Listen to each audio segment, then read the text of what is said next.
참 하나님께 참 드리는 이 찬송은 우리의 심령을 참 기쁘게 합니다.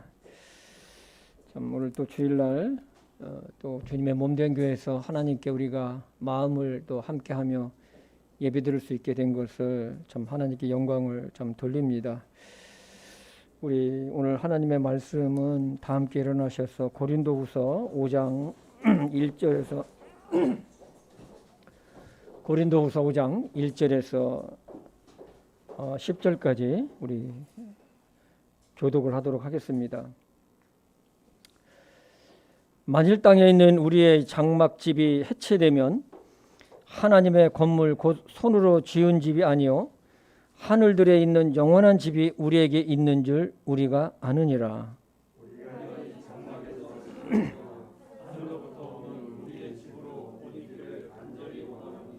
우리가 옷 입고 있으면 벌거벗은 채 드러나지 아니하리라.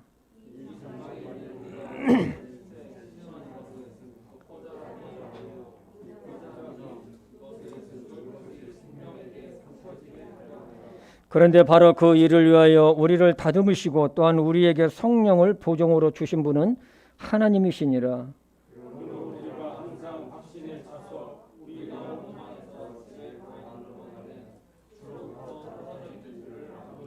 우리는 믿음으로 걷고 보는 곳으로 걷지 아니하노라.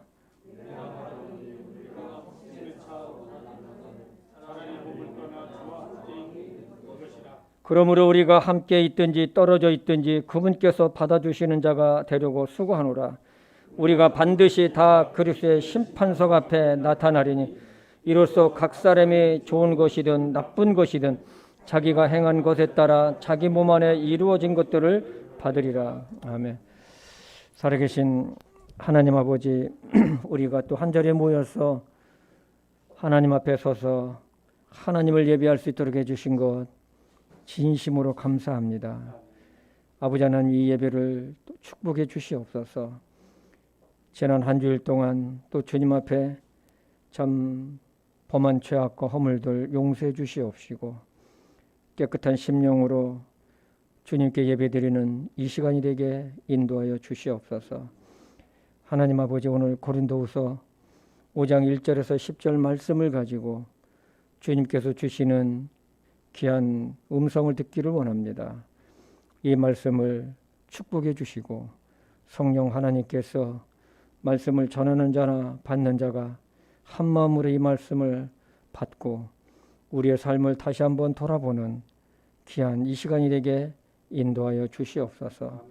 종의 입술을 성령 하나님께 의탁하오며 예수님의 이름으로 기도했습니다. 아멘. 자리에 앉아주시죠. 7, 8월 달 이 큐티지가 나왔습니다. 큐티지, 참 우리 큐티지 보면 그 왼쪽에는 참 좋은 글들이 좀 아주 실려 있습니다. 저는 이 글을 읽을 때마다 마음에 참 많이 와 닿아요. 그래서 이 글들 중에서 마음에 와 닿는 것들을 약간 수정하고 보완을 해서 거기다 또 하나님의 말씀을 또 집어넣어 가지고 좀 첨가를 시키는 거죠.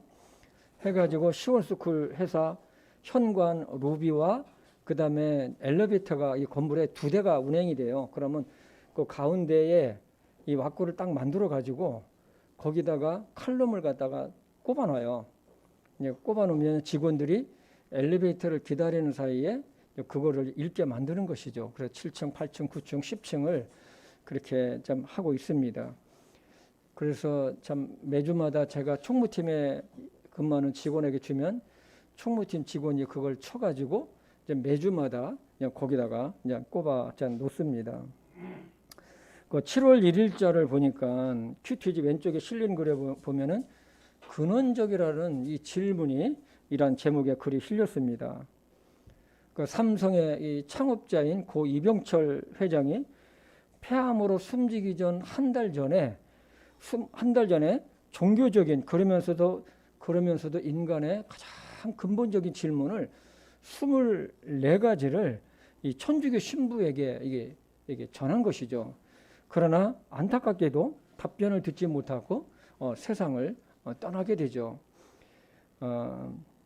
고 이병철 회장이 한 질문은 모두 성경에 다 해답이 다 나와 있는 그 질문들이었었어요. 성경을 보면 그 해답을 금방 알 수 있는 내용들이었었어요. 그가 남긴 24가지 중 질문 중에 중요한 건 한 13가지만 제가 추려가지고 한번 여러분들에게 말씀을 드리겠습니다. 첫째, 신의 존재를 어떻게 증명할 수 있나? 신은 왜 자신의 존재를 똑똑히 들어 내보이지 않는가? 둘째, 신은 우주 만물의 창조주라는데 무엇으로 증명할 수 있는가? 여러분, 이게 전부 다 근본적인 거 아니에요? 그죠? 네. 셋째, 언젠가 생명의 합성, 무병장수의 시대도 가능할 것 같다. 이처럼 과학이 끝없이 발달하면 신의 존재도 부인되는 것이 아닌가? 넷째, 신이 인간을 사랑했다면 왜 고통과 불행과 죽음이 주어졌는가? 다섯째, 신은 왜 악인을 만들었는가? 예를 들어서 히틀러나 스탈린, 갖가지 흉악범들. 여섯째, 예수는 우리의 죄를 대신 속죄하기 위해 죽었다는데 우리의 죄란 무엇인가? 왜 우리로 하여금 죄를 짓게 내버려 두었는가? 일곱째, 성경은 어떻게 만들어졌는가? 그것이 하나님의 말씀이라는 것을 어떻게 증명할 수 있는가? 여덟째, 종교란 무엇인가? 왜 인간에게 필요한가? 아홉째, 영혼이란 무엇인가?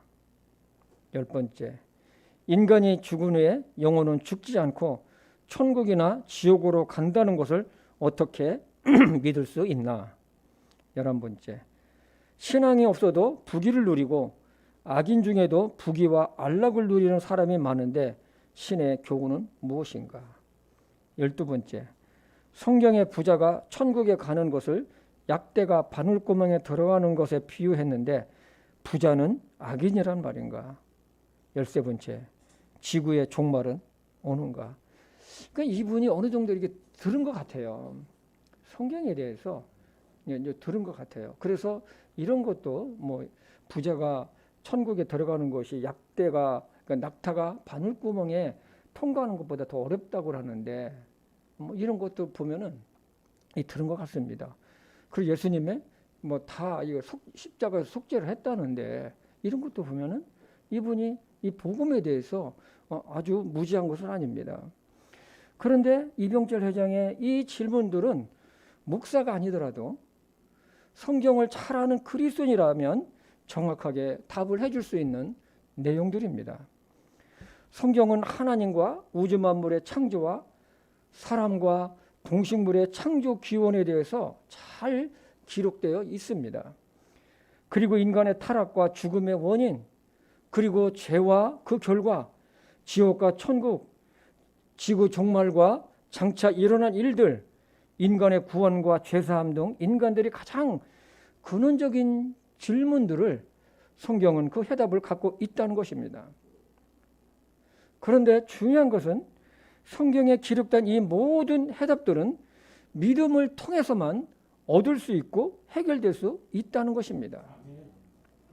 인간의 지식이나 이성적인 생각과 논리, 이 경험 등으로는 이해 불가능입니다. 믿을 수가 없습니다. 눈에 보이지 않는 하나님을 어떻게 믿을 수가 있을까요? 하나님의 말씀으로 천지 창조가 되었다는 것을 믿을 수 있을까요? 사람은 하나님의 형상대로 지음받은 영적인 존재요, 고귀한 존재임을 믿을 수 있을까요? 죄와 죽음, 그리고 눈에 보이지 않는 천국과 지옥을 어떻게 믿을 수 있을까요? 사람이 이러한 근원적인 질문에 대한 해답을 갖고 있지 않으면 죽을 때까지 영적인 방황을 하다가 두려움 가운데 멸망의 길로 떨어져 버리는 것입니다. 사람이 분명히 알아야 할 것은 사람은 영적인 존재라는 것입니다. 육체와 생명만 있는 존재가 아닙니다. 육체는 사람의 근본인 영혼이 거하는 집과 같습니다. 그래서 사람은 자신이 어떤 존재인지 근본을 깨달으면 하나님께 돌아올 수밖에 없습니다. 성경은 끊임없이 죄와 하나님의 심판, 그리고 하나님께 돌아오는 자에게 주시는 죄사함과 함께 주신 하나님의 은혜, 그리고 하나님께서 약속하신 하나님 나라에 대한 왕국에 대한 상속을 끊임없이 제시하고 약속을 하고 있습니다. 그러나 사람들은 이러한 사실을 애써 외면하고 무관심으로 일관을 합니다. 그러면서도 세상을 한탄하며 세상에 대한 불만, 불안, 염려, 근심 가운데 살아가고 있습니다. 사람의 그 일생은 염려와 근심 가운데 살다가 쓸쓸하게 인생의 뒤안길로 없어지는 존재입니다.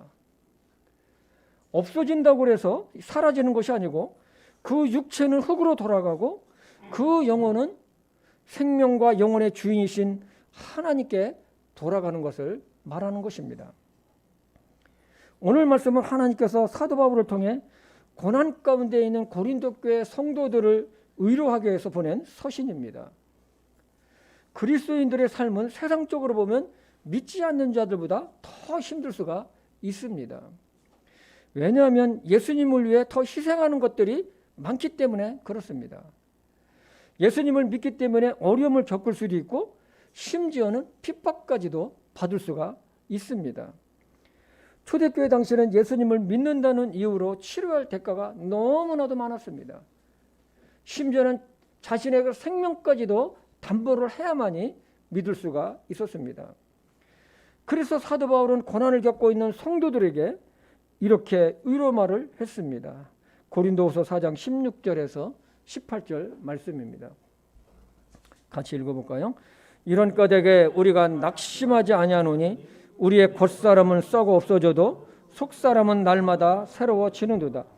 우리가 잠시 받는 가벼운 고난이 우리를 위해 훨씬 더 뛰어나고 영원한 영광의 무거운 것을 이루느니라.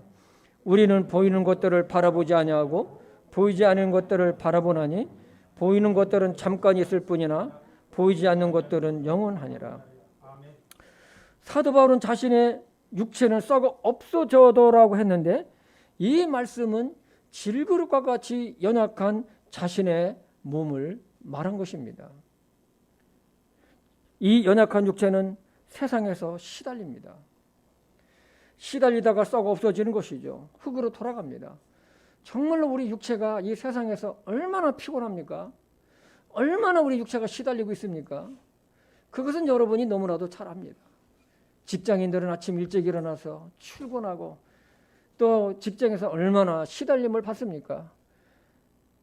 육체적으로도 시달리고 정신적으로도 시달리고 아주 피곤해요. 그러나 우리 육체는 나중이 되면 흙으로 돌아간다는 것입니다. 사람의 영혼이 구하는 육체는 시간이 지날수록 죽음이 가까이 갑니다. 어제보다도 오늘보다도 내일이 죽음에 가까이 갑니다. 육체의 기능도 시간이 지날수록 점점 떨어져 가고 약해져 갑니다. 이 단어를 헬라어로 보니까 수동태를 썼어요. 사람의 육체는 시간이 지날수록 어쩔 수 없이 그렇게 된다는 것이 인간을 포함한 피조물의 한계라는 것입니다. 그러나 우리의 속사람은 날로 새롭다고 했습니다. 정말 진리입니다. 예수 믿는 사람들의 속사람인 영혼은 죽음의 시간이 가까울수록 더 새롭게 된다는 이것은 우리의 육체와 대조를 이룹니다. 우리의 육체는 시간이 지날수록 약해지고 기능이 떨어지고 쇠약해지다가 나중에 흙으로 돌아가지만 그러나 우리의 속사람인 이 영혼은 시간이 지날수록 더 새로워진다는 것입니다. 이것이 구원받고 예수님을 따르는 그리스도인들의 특징입니다. 나이가 들어갈수록 세상의 삶들이 힘들수록 고통할수록입니다. 정말 맞습니다. 그래서 더 주님의 재림이 간절해지고 하나님의 나라에 대한 사모함이 더 강해지는 것입니다. 그래서 17절에서 이 땅에 머무르는 동안 받는 고난 등은 가벼운 것이라고 했습니다. 왜냐하면 장차 하나님 나라에서 우리가 받을 영광과 좋게 비교할 수가 없기 때문에 그렇다는 것입니다. 올림픽 출전권을 따기 위해서 운동선수들이 얼마나 고통의 노력을 하는지 여러분은 잘 알 것입니다. 설령 출전권을 따도 올림픽이라는 국제대회에서 이 메달을 따기 위해서 자신을 얼마나 괴롭게 합니까? 그 힘들고 강도 높은 훈련을 날마다 몇 년을 합니다. 무엇을 위해서 그렇게 무서운 훈련을 하나요? 바로 금메달을 위해서, 국제대회에서 메달을 따기 위해서 그렇습니다. 날마다 몇 년을 그렇게 고생하는 거예요. 제가 한 번은 그 쇼트트랙 그 스케이트 선수들이 그 훈련하는 것을 텔레비에서 한번 본 적이 있는데, 와, 그 여자들도 대단하더라고요. 큰 타이어를 갖다가 어깨에 이렇게 해고서 이걸 질질 끌면서 막 뛰다시피 막 끄는 거예요. 막, 와, 엄청났어요. 운동이라는 뭐 스쿼트도 뭐 엄청나게 강하게 하고 그걸 하루 이틀도 아니고. 그런데요, 정말로 금메달을 따는 순간 그 수년 동안 그렇게 힘들고 고통스러웠던 과거의 훈련은, 고통은 싹 가시고 맙니다. 금메달의 영광과 기쁨만이 있을 뿐입니다. 우리도 마찬가지입니다. 그래서 사도 바울은 18절에서 이렇게 말합니다. 우리 고린도서 4장 18절을 다시 한번 볼까요? 우리는 보이는 것들을 바라보지 아니하고 보이지 아니하는 것들을 바라보나니 보이는 것들은 잠깐 있을 뿐이나 보이지 아니하는 것들은 영원하니라. 여기 보이는 것들이란 우리가 살아가면서, 우리가 이 땅에서 살아가면서 겪고 있는 모든 것을 말합니다.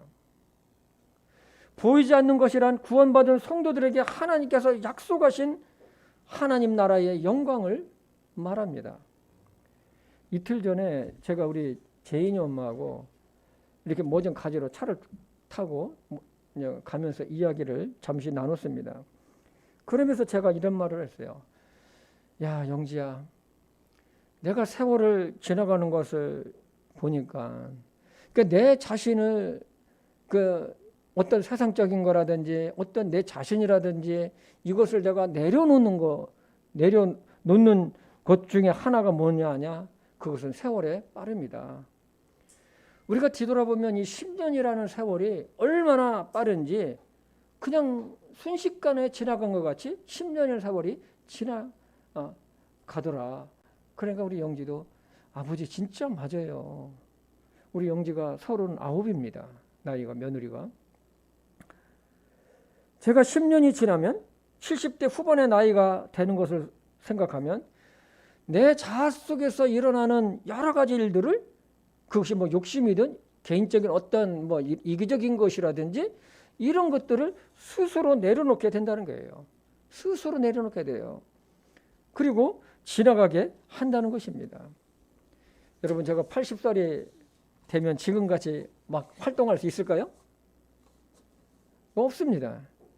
그렇습니다. 우리 눈으로 보는 것들은 잠시입니다. 그러나 보이지 않는 것은 영원한 것입니다. 때문에 오늘 본문 말씀은 이렇게 증거하고 있습니다. 우리 고린도후서 5장 1절을 같이 한번 또 보겠습니다. 만일 땅에 있는 우리의 이 장막집이 해체되면 하나님의 건물 곧 손으로 지은 집이 아니요 하늘들에 있는 영원한 집이 우리에게 있는 줄 우리가 아느니라. 땅에 있는 우리의 장막집이란 우리의 육체를 지금 말하고 있습니다. 이 장막집이 해체되면 개역성경에는 무너지면으로 되어 있습니다. 같은 말입니다. 헬라어를 보니까 장막을 걷어버리다예요. 그러니까 장막을 쳤던 것이 걷으니까 어떻습니까? 없어져 버리는 것이죠. 여행자가 잠시 들어서 잠자기 위해서 임시로 친 게 뭡니까? 장막이요, 이 텐트입니다. 집도 아닙니다. 우리의 몸은 우리의 영혼이 거하는 텐트에 비유를 했습니다. 사람의 육체는 시간이 지날수록 낡아집니다. 낡아지면 무너지게 되어 있습니다. 때문에 눈에 보이는 현 세대만 시선을 고정시키고 사는 이들에게 죽음은 그야말로 절망이고 모든 것이 끝난다고 생각하지만, 그러나 성경은 영원한 하나님의 형벌이 있음을 분명하게 말씀을 하고 있습니다. 그러나 거듭난 그리스도인들은 세상에 알 수도 없는 놀라운 평안과 기쁨과 희망이 있습니다. 그것은 영원한 하나님의 집이 우리에게 준비되어 있기 때문에 그런 것입니다. 왜 아멘 소리가 안 나옵니까? 네, 영원한 하나님의 집이에요. 이 세상의 모든 것들은 그것이 고난이든 뭐 잘됨이든 지나가는 것이고 사라집니다. 특히 우리의 육체는 낡아져야만 무너지는 것도 아닙니다. 건강한 사람도 순식간에 무너지는 기도 합니다. 교통사고로 하루아침에 이 세상을 떠나는 사람도 있습니다. 또 질병으로 무너지기도 합니다. 어저께 친한 그 목사님하고 잠깐 전화를 했는데 교회의 한 형제가 47살인데 세상을 떠나서 장례를 치르고 와서 조금 피곤합니다 그러더라고요. 몇 살이요? 47이요. 47. 얼마나 젊습니까? 그러나 감사한 것은 구원받은 성도들에게는 영원한 하나님의 집이 있다는 것입니다. 그것을 오늘 말씀에 하나님의 건물이라고 했고 손으로 만든 집이 아니라 하늘에 있는 영원한 집이라고 했습니다. 얼마나 감사합니까? 사도행전 7장에 보면 스데반 집사가 예수님을 증거하다가 돌에 맞아 죽기 전에 성령이 충만한 가운데 하늘을 우러러보게 됩니다. 하늘을 우러러보니까 하늘문이 열리면서 하나님의 영광과 예수 그리스도가 하나님 우편에 서 계신 것을 이 스데반 집사는 보게 됩니다. 그래서 그는 소리를 칩니다. 보라, 하늘이 열리고 사람의 아들인 예수님이 하나님의 오른편에 서 계신 것을 내가 보노라. 구원받은 성도는 이 세상에서 어려움으로 인해 모든 것이 끝난 것처럼 낙심하거나 좌절하지 말아야 할 이유가 여기에 있는 것입니다. 힘들고 괴로운 일이 있을 때, 감당하기 어려운 일이 발생했을 때, 악한 자를 만나서 억울한 일을 당했을 때에 하나님께서 우리를 위해 예비하신 영원한 하나님의 집을 생각하시며 힘을 내시길 바랍니다. 그러므로 우리는 첫째, 우리의 몸은 예수님의 재림을 기대하고 있다는 사실을 잊지 말기를 바랍니다. 우리 고린도후서 5장 2절에서 4절까지 보겠습니다. 우리가 이 장막에서 신음하며 하늘로부터 오는 우리의 집으로 옷 입기를 간절히 원하노니 우리가 옷 입고 있으면 벌거벗은 채 드러나지 아니하리라. 이 장막에 있는 우리가 짐을 진 채 신음하는 것은 벗고자 함이 아니요 입고자 함이니 이것은 죽을 것이 생명에게 삼켜지게 하려 함이라. 아멘. 여러분 어려우니까 아멘이 잘 안 나옵니까? 말씀이. 예. 우리가 잘 알듯이 초대교회의 성도들의 그 인사는 마라나타였었습니다. 마라나타. 이 마라나타의 뜻은 주 예수여 어서 오시옵소서. 예수님의 재림입니다. 이것은 당시 그리스도인들의 최대의 희망이며 소망이었습니다. 왜 그럴까요? 그만큼 예수님을 믿는 믿음 때문에 아주 핍박이 심해서 속히 이 육체를 벗어나서 하나님의 나라에 가고 싶은 마음이 그만큼 강했습니다.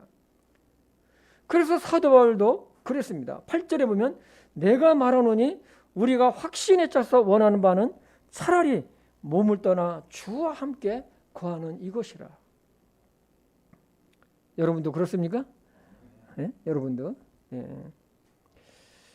사도 바울은 우리의 몸이 신음하며 하늘로부터 오는 우리의 집으로 옷 입기를 원한다고 했습니다. 이것은 하나님께서 입혀주시는 영광스러운 몸을 말합니다. 더 이상 썩어지지 않고 약해지지 않고 병들지 않고 쇠하지 않는 몸이 아닙니다. 주님과 같이 영광스러운 몸입니다. 마치 구약에서 에녹과 엘리야 대원자가 죽음을 보지 않고 하늘로 들려 올라간 것과 같은 것입니다. 하나님의 생명으로 옷 입고 즉 부활한 몸같이 되는 것입니다. 그래서 사도 바울은 4절에서 우리가 이 세상에 살면서 신음하는 것은 이 육체를 벗고자 하는 것이 아니라 이 죽어서 썩을 몸이 생명에게 삼켜지게 하려 함이라고 했습니다. 죽을 것이 생명에게 삼켜지게 되게 하려 함이라는 것은 썩을 육체가 영광의 몸으로 갈아입는 것을 말합니다. 썩을 몸이 영광의 몸으로, 마치 나방이 자기 허물을 벗고 새로운 몸을 입어 하늘로 날아오는 것을 생각하면 이해가 쉽게 될 것입니다. 이것은 육체의 죽음을 보지 않고 영생으로 들어가는 것을 뜻합니다. 죽을 것이 생명에게 삼켜진다는 것은 고린도전서 15장 52절에서 54절을 보면 금방 이해가 되고 이 말씀이 연결이 됩니다. 고린도전서 15장 52절에서 54절입니다. 나팔 소리가 나매 죽은 자들이 썩지 아니할 것을 일어나고 우리가 변화되리니 이 썩을 것이 반드시 썩지 아니함을 입고 이 죽을 것이 반드시 죽지 아니함을 입으리로다. 그리하여 이 썩을 것이 썩지 아니함을 입고 이 죽을 것이 죽지 아니함을 입을 때에는 비로소 사망이 승리 가운데 삼켜졌도다 하신 말씀이 성취되리라. 여러분 이해가 되십니까? 이제는 어렵습니까? 네. 예수님이 부활하시면, 예수님이 재림하시면 우리의 몸이, 이 썩을 몸이 변화가 돼가지고 예수님과 몸같이 바뀐다는 것입니다. 영광스러운 몸으로. 이것을 지금 말씀하고 있는 거예요. 그렇기 때문에 우리 죽을 것이 생명에게 삼킴바 됐다. 생명에게. 이 생명이 뭡니까? 영원한 생명에게 삼킴바 됐다. 이렇게 말씀을 하고 있는 것입니다. 그래서 사도 바울은 이 일을 위해서 하나님께서 성령님을 보증으로 주셨다고 했습니다. 그렇습니다. 성령님은 거듭난 그리스도인들 안에 계시면서 하시는 일, 여러 일 중에 하나가 이것입니다. 예수님의 재림과 천국 소망을 끊임없이 우리에게 알려줍니다. 다시 한번 알려줍니다. 이 세상은 잠시야. 이 세상은 네가 거할 것이 아니야. 네가 거할 것은 영원한 천국이야. 그러니 이곳에 소망을 두지 말고 하나님 나라에 소망을 두고 살아라. 그리스도인들은 이 세상에서 고난으로 힘들수록 나이가 들어갈수록 성령님께서 하시는 이 음성이 더 크고 강하게 들리게 됩니다. 그래서 사도 바울은 이 세상에 있는 것보다 차라리 육체를 떠나 주님과 함께 거하는 것이 좋다고 얘기를 한 것입니다. 구약에서 다윗도 그랬습니다. 그는 왕이었지만 그러나 그의 마음은 하나님 나라를 사모하며 하나님 나라에 거기에 자기의 마음을 두었던 것입니다. 우리 시편 84편 10절에서 11절을 보겠습니다. 주의 뜰에서의 한 날이 첫날보다 나으니이다. 내가 사악함의 장막들에 거하는 것보다 차라리 내 하나님의 문지기가 되겠사오니 주 하나님은 해와 방패가 되시나이다. 주께서 은혜와 영광을 주시며 곧바로 걷는 자들에게 좋은 것을 아끼지 아니하시리라. 우리도 이러한 사모함이 있어야 합니다. 만약 구원받았음에도 불구하고 이것이 마음속에서 약하면 이 세상에 굉장히 집착을 하면서 살아요. 그렇다고 세상이 편안하게 해주고 행복하게 해주는 것도 결코 아닙니다. 오히려 세상에 집착할수록 더 좌절하게 만들고 더 힘들게 만들고 더 근심과 염려 가운데 살게 됩니다. 그러나 성령님은 우리에게 예수님의 그 재림과 천국 소망에 대한 확신을 계속해서 줍니다. 하나님의 말씀을 통해서 줍니다. 여러분은 이러한 소망의 확신이 있습니까? 확신이 없습니까? 아멘 해봅시다. 네. 두 번째로는 보는 것으로 걷지 말고 믿음으로 걸으시기를 바랍니다. 우리 고린도서 5장 7절입니다. 같이 읽어볼까요? 우리는 믿음으로 걷고 보는 것으로 걷지 아니하노라. 보는 것을 믿는 것은 믿음이 아닙니다. 믿음이란 보이지 않는 하나님과 그 약속들을 보이는 것처럼 인지하고 믿는 것을 말합니다. 성경에 기록된 약속들은 없거나 없어지는 것이 결코 아닙니다. 육체의 눈으로 볼 수 없을 뿐입니다. 그러나 때가 되면 반드시 드러나고 이루어질 것입니다. 사람들이 고통하는 이유가 있어요. 그것은 눈에 보이는 것들만 추구하고 쫓아가기 때문에 그렇습니다. 끝이 없습니다. 언제까지요? 그것들은 잡을 수도 없고 설령 얻었다 해도 잠시 누리는 것 뿐입니다. 그래서 사도 바울은 로마교회 성도들에게 눈에 보이는 것은 소망이 아니라고 말씀을 하고 있습니다. 로마서 8장 24절입니다. 같이 읽어볼까요? 우리가 소망으로 구원을 받았기 때문이라. 그러나 보이는 소망은 소망이 아니니 어찌하여 사람이 보는 것을 여전히 바라리요. 사람들은 보이지 않는 것을 참 믿지 않습니다. 내 눈에 보여야만 믿으려고 합니다. 그래서 보이지 않는 하나님, 보이지 않는 천국과 지옥, 보이지 않는 하나님의 세계를 볼 수가 있는 믿음의 눈을 가진 사람은 복받은 사람이에요. 네? 복받은 사람이에요. 왜냐하면 이것을 볼 수 있는 증거를 주셨는데 그것이 뭡니까? 바로 하나님의 말씀이고 믿음이에요. 그래서 성경은 모든 만물이 하나님의 지어졌다는 것을 증거하고 있습니다. 오늘날 그래서 오늘 말씀에 우리는 보는 것으로 걷지 않고 믿음으로 걷는다고 있습니다. 이것이 믿음이 있는 자와 없는 자와의 근본적인 차이입니다. 우리는 그동안 내 눈에 보이는 것만을 믿고 인생을 살아보았습니다. 저도 예수님을 믿기 전에 그렇게 살아보았습니다. 기쁨이나 만족이나 희망이 없었습니다. 이 세상에서 뭔가를 성취하려고 그것에 목숨을 걸다시피 하고 그것에 아주 집중했습니다. 하루하루가 지치고 피곤하게 살았습니다. 그러나 하나님의 말씀을 통해 예수님을 믿고 믿음의 걸음을 걷기 시작했습니다. 모든 것이 새로워졌습니다. 내 눈에 보이지 않는 것을 믿는 믿음, 이것은 대단한 것입니다. 그래서 우리는 두 종류의 눈을 가지고 있습니다. 눈에 보이는 것을 믿는 육체의 눈과 눈에 보이지 않는 것을 믿는 영적인 눈입니다. 우리는 정상적으로 두 눈을 가지고 있습니다. 만약에 눈이 한 가지만 있다면 이건 외눈이에요. 예수님을 믿는 사람은 외눈박이에요. 왜요? 육체에 보는 눈만 보고 생각하기 때문에 그렇습니다. 눈에 보이지 않는 것을 믿지 못하기 때문에 그렇습니다. 그러나 구원받은 그리스도인들은 두 가지의 눈을 가지고 있어요. 눈에 보이는 육체의 눈과 눈에 보이지 않는 영적인 것을 볼 수 있는 눈이라는 것입니다. 그래서 우리는 하나님의 말씀을 믿음으로 받으며 그 말씀에 순종하며 살아가는 것입니다. 사도 바울은 의인은 믿음으로 산다고 했습니다.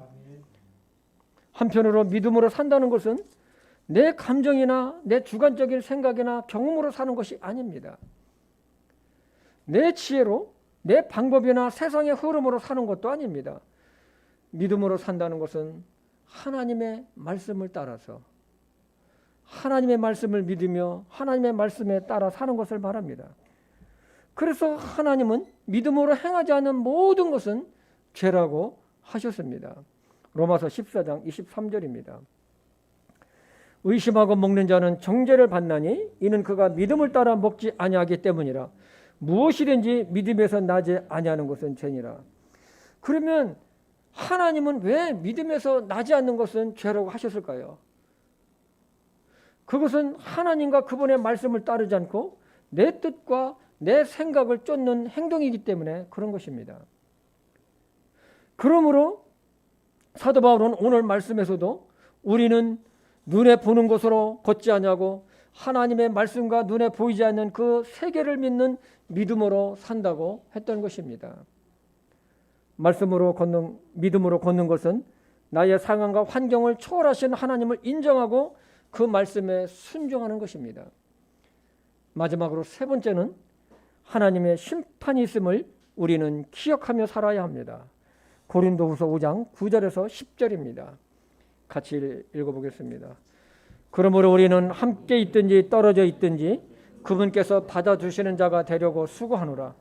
우리가 반드시 다 그리스도의 심판석 앞에 나타나려니 이로써 각 사람이 좋은 것이든 나쁜 것이든 자기가 행한 것에 따라 자기 몸 안에 이루어진 것들을 받으리라. 사도 바울은 이 고린도 교회 성도들에게 우리가 함께 있든지 떨어져 있든지 하나님으로부터 인정받는 자가 되려고 수고한다고 했습니다. 우리가 비록 떨어져 있지만 떨어져 있지만 하나님으로부터 인정받는 자로 받기 위해서 수고한다고 했습니다. 그러면서 우리가 반드시 그리스도의 심판석 앞에 선다고 했습니다. 이 심판은 구원이나 어떤 정죄의 심판이 아닙니다. 지옥으로 보내는 심판이 아니라 구원받은 자의 삶을 결산하는 심판입니다. 이 심판은 반드시 있습니다. 우리가 반드시 그리스도의 심판석에 나타나리니, 여기 우리란 거듭난 그리스도인들을 말씀하고 있습니다. 그러므로 우리가 정말로 조심할 것이 있습니다. 예수님을 믿는 사람들은 정말로 조심할 것이 있어요. 구원받았다고 하면서도 경건한 그리스도인의 삶이나 헌신 자세가 아니라 방심하며 이기적인 사는 사람들이 너무나도 많이 있습니다. 너무나도 많이 있어요. 그리스도인답게 사는 것도, 헌신하는 것도, 또 주님을 위해 사는 것도 별로 없어요. 주님의 은혜를 구하고 축복을 원하는 것은 원하면서 사는데 그것이 누구를 위한 것이냐? 하나님의 자녀라면 생각을 해봐야 됩니다. 각 사람이 좋은 것이든 나쁜 것이든 자기가 행한 것을 따라서 자기 몸 안에 이루어진다는 것을 잊지 말기를 바랍니다. 참 우리 그리스도인들이요, 정말로 우리가 조심해야 될 것이 뭐냐면 굉장히 이기적이고 계산적이라는 것입니다. 이기적이고 계산적이에요. 예수 믿고 구원받은 사람들이 의롭다 칭함을 받고 영광스러운 몸의 부활을 기대하는 소망 가운데 살고 있다고 하면서도 하나님의 자녀로서의 그 자세를 망각하고 사는 사람들이 의외로 많은 것을 보게 됩니다. 의외로 많아요. 이것은요, 목사라고 예의도 아니에요. 집사라고 예의도 아니에요. 일반 성도들도 마찬가지예요. 예수님은 뭐라고 하셨습니까? 오리를 가면 십리를 가라고 했어요. 오리까지는 다 가질 수 있어요. 안 가지는 사람도 있지만, 그러나 너희는 십리까지 가지라는 거예요. 십리까지. 그리고 예수님께서는 뭐라고 하셨습니까? 나는 이 세상에 온 것은 섬김을 받으려 온 것이 아니라 섬기려 왔다고 하셨습니다. 우리가 얼마나 다른 사람을 섬깁니까? 얼마나 다른 사람을 배려합니까? 얼마나 양보를 합니까? 얼마나 손해를 봅니까? 악착같이 취하려고 하죠. 하나님은 결산할 때가 있다는 것입니다. 고린도서 5장 15절을 보겠습니다. 그분께서 모든 사람을 위하여 죽으신 것은 살아있는 자들이 이제부터는 자기들을 위해서 살지 않냐고. 뭐라고요? 내 자신을 위해서 살지 않냐고, 오직 자기들을 위하여 죽었다가 다시 살아나신 분을 위하여 살게 하려 함이라. 예수님도 요한계시록 마지막 장에 이렇게 말씀하셨어요. 요한계시록 22장 12절을 보겠습니다. 보라, 내가 속히 오리니 내가 줄 보상이 내게 있어 각 사람에게 그의 행위에 따라 주리라. 보상하신다는 거예요. 우리는 내가 하나님 앞 심판석 앞에 선다는 이 말씀을 믿는다면, 여러분 믿으십니까? 우리의 생각을 바꾸십시오. 나의 행동을 바꾸시기 바랍니다. 지금 같은 생각이 아니라 내가 예수님을 믿기 전에 그 이기적이고 계산적이고 타산적인 것을 버리고 이제는 주님의 말씀에 순종하며 섬기며 희생하며 헌신하며 드리며 살기를 바랍니다. 그래도 다 살아요. 죽질 않아요, 여러분.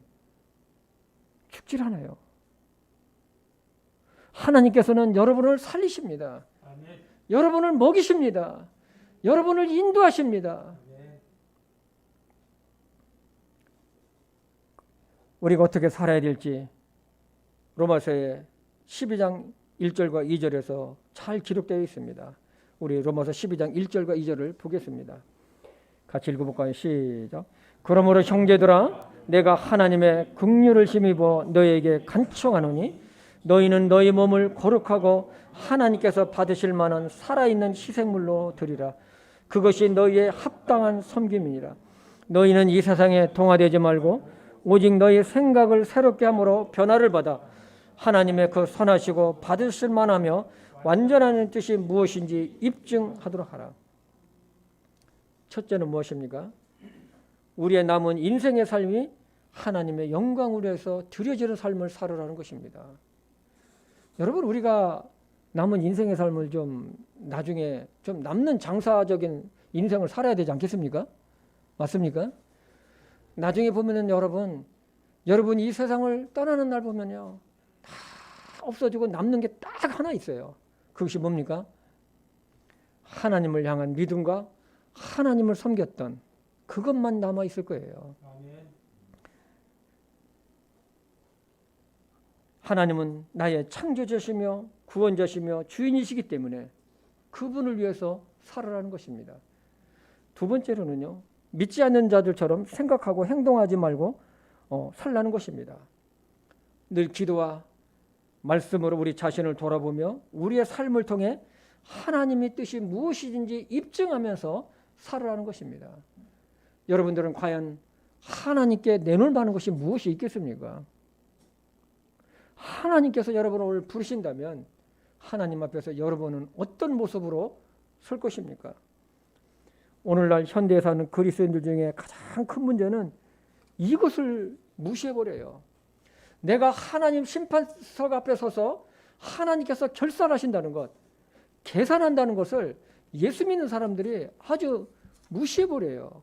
마치 믿지 않는 사람들이 이 생명의 복음을 갖다가 무시하는 것과 똑같은 거예요. 그렇기 때문에 아주 방임하는 거예요. 정말로 얼마나 안타까운지 모르겠습니다. 예수님의 그 향기가 없어요. 이기적이고 타산적입니다. 하나님은 우리가 행한 대로 갚으신다고 분명하게 말씀하셨어요. 잘하면 잘한 대로, 못하면 못한 대로 정확하게 하나님의 계산은 오차가 없습니다. 2021년도 이제 반이 흘렀습니다. 세월은 마치 큰 얼음덩어리가 녹는 것 같이 우리 눈에는 보이지 않지만 물속 밑에서는 끊임없이 녹고 있어요. 이것이 세월이에요. 이게 세월입니다. 우리의 생명도 시간도 그렇게 줄어가고 있습니다. 이러한 세상에서의 삶은 내가 누구를 위하여 무엇을 위해서 살 것인지를 우리는 깊이 생각을 해야 할 것입니다. 마지막으로 우리는 주님의 계산할 날이 있다는 것을 꼭 잊지 말기를 바랍니다. 꼭 잊지 말기 바랍니다. 사도 바울이 오늘 분명히 말씀했어요. 반드시 심판석 앞에 서리라. 우리가 그때 부끄러운 구원이 아니라 주님으로부터 칭찬과 영광의 보상을 받는 저와 우리에게 모든 성도님들 되시기를 간절히 소망합니다. 아멘. 오늘 예배 함께한 우리 사랑하는 성도님들에게 우리 아버지 하나님의 풍성한 은혜가 우리 성도님들에 있기를 주님의 이름으로 축복합니다. 기도하겠습니다. 아버지 하나님, 오늘도 귀한 말씀으로 우리를 책망해 주시고 우리를 도전해 주신 것 감사합니다. 그동안 우리는 너무나도 방심하며 살았습니다. 주님의 은혜만 생각하고 주님의 축복만 바라며 살았던 것을 회개합니다. 우리 모두가 하나님의 심판석 앞에 설 것이라는 사도 바울의 단호한 말씀이 우리 심령 속에 남아있게 도와주시고 늘 우리가 주님 앞에 설 것을 생각하며 우리의 남은 인생의 삶을 내가 어떻게 무엇을 위해 누구를 위해 살아갈 것인지를 깊이 생각하며 살아가는 저에게 성도님들 될 수 있도록 도와주시옵소서. 예수님의 이름으로 기도했습니다. 아멘.